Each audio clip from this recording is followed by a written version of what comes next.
Nick Verma grew up in a small town where life was never easy.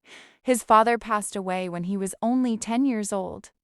After that, his mother worked day and night to support the family. She cleaned houses, washed clothes, and sometimes worked 2 jobs at once. Even though they were poor, Nick's mother always told him one thing: never let your situation decide your future. Nick remembered those words every day. He studied hard in school and dreamed of becoming a successful businessman. Years later, after graduating from college, Nick finally got an interview at one of the biggest companies in the country, Hayes Corporation. He was excited. This job could change his life forever. For weeks, he prepared for the interview. He borrowed a suit from a friend, polished his old shoes, and practiced interview questions every night. The evening before the interview, his mother smiled and said, "I believe in you, Nick." Nick smiled back, "I won't disappoint you." The next morning, Nick arrived at the company headquarters. The building was enormous. Glass walls reflected the sunlight. Luxury cars filled the parking lot. Nick took a deep breath and walked inside. As he entered the lobby, he accidentally bumped into a young woman carrying a cup of coffee. The coffee spilled onto her expensive white dress. "Oh no, I'm so sorry," Nick said immediately. The woman looked shocked. Before she could reply, a tall man walked over. He was wearing an expensive suit and a confident smile. It was Mihir Hayes. Mihir looked at his sister's dress and then at Nick. His expression changed instantly.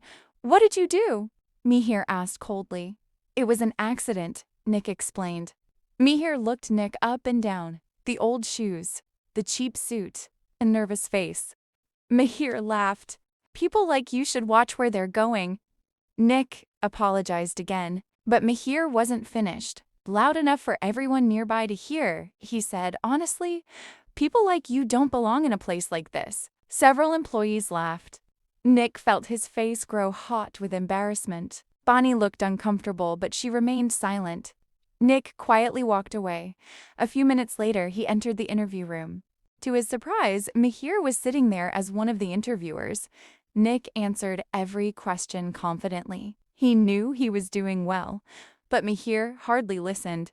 The interview ended quickly. The next day, Nick received a rejection email. At first, he accepted it. But a week later, an employee secretly contacted him. The employee revealed that Mihir had personally rejected him. Not because he lacked talent, but because Mihir disliked him. Nick sat silently after reading the message. He felt angry, humiliated, heartbroken. For the first time in his life, he wanted revenge. But then he remembered his mother's words. Instead of planning revenge, he made a promise. "One day, I will become more successful than Mihir Hayes." The following years were extremely difficult. Nick started a small technology company from his tiny apartment. He worked 18 hours a day. Sometimes he slept only 3 hours. His first business failed. He lost nearly all his savings. Friends told him to quit, but Nick refused. He started again. His second company also failed. This time he was left with debt. Many people laughed at him. They called him a dreamer. Some called him a fool. Still, he kept going. Then came a third attempt. Nick developed a software platform designed for small businesses. For months, nobody cared. Then one customer became 10. 10 became 100. 100 became 1,000. Suddenly, investors became interested. The company began growing rapidly. Within a few years, Nick's company became one of the fastest-growing technology businesses in the country. Magazines featured his story. News channels interviewed him. People called him a genius entrepreneur. The poor young man who had once been rejected was now a millionaire. Then, a billionaire.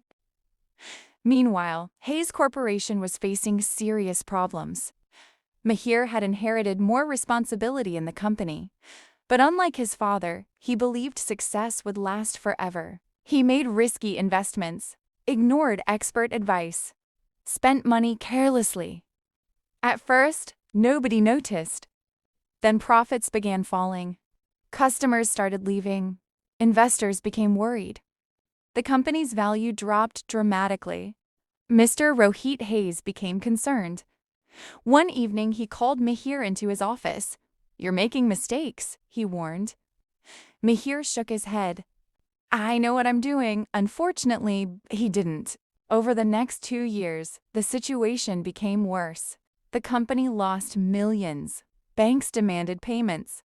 Investors threatened legal action. For the first time in decades, Hayes Corporation was close to collapse. One morning, the board of directors received surprising news. A powerful investor wanted to buy a controlling share of the company. The offer was large enough to save Hayes Corporation. A meeting was arranged. Mihir entered the conference room confidently. He expected to meet an older businessman.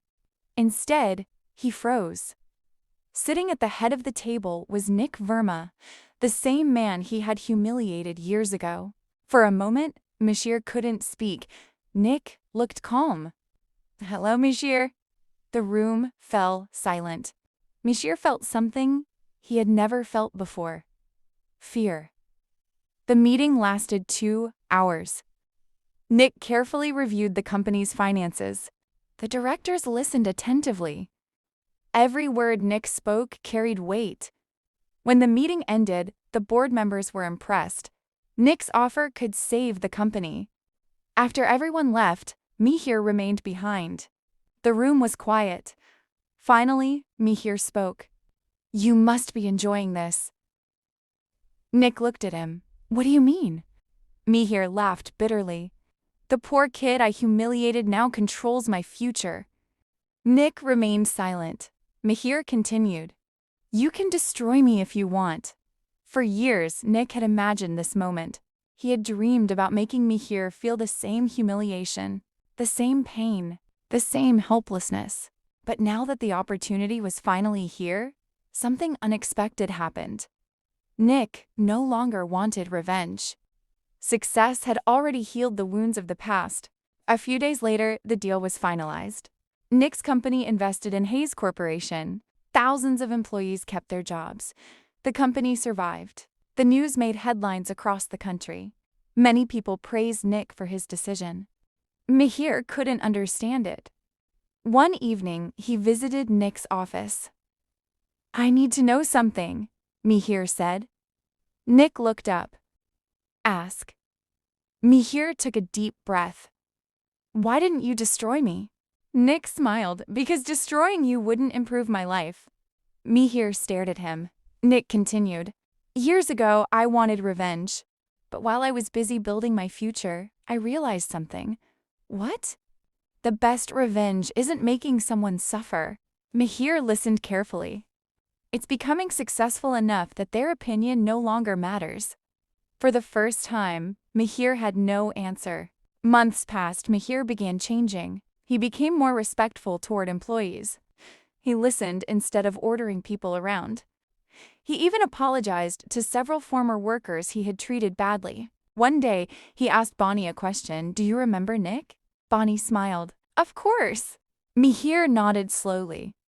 "I spent years thinking money made me better than everyone else, and now?" Mihir looked out the window. "Now I know character matters more." A year later, Nick was invited to receive the Entrepreneur of the Year award. The ceremony was attended by business leaders, celebrities, and journalists. When Nick's name was announced, the entire audience stood and applauded. As he walked toward the stage, he noticed Mihir sitting near the front. Mihir was smiling, and he was clapping louder than anyone else. Nick accepted the award and stepped up to the microphone. The room became quiet. He looked around and said, "Success is not about proving others wrong." Everyone listened. "It's about proving to yourself that you are capable of more than you ever imagined." The audience applauded. Nick smiled. Years ago, he had entered Hayes Corporation as a poor young man searching for an opportunity. Today, he stood on the stage as one of the most respected businessmen in the country. Not because he took revenge, but because he never gave up. And that was the last laugh.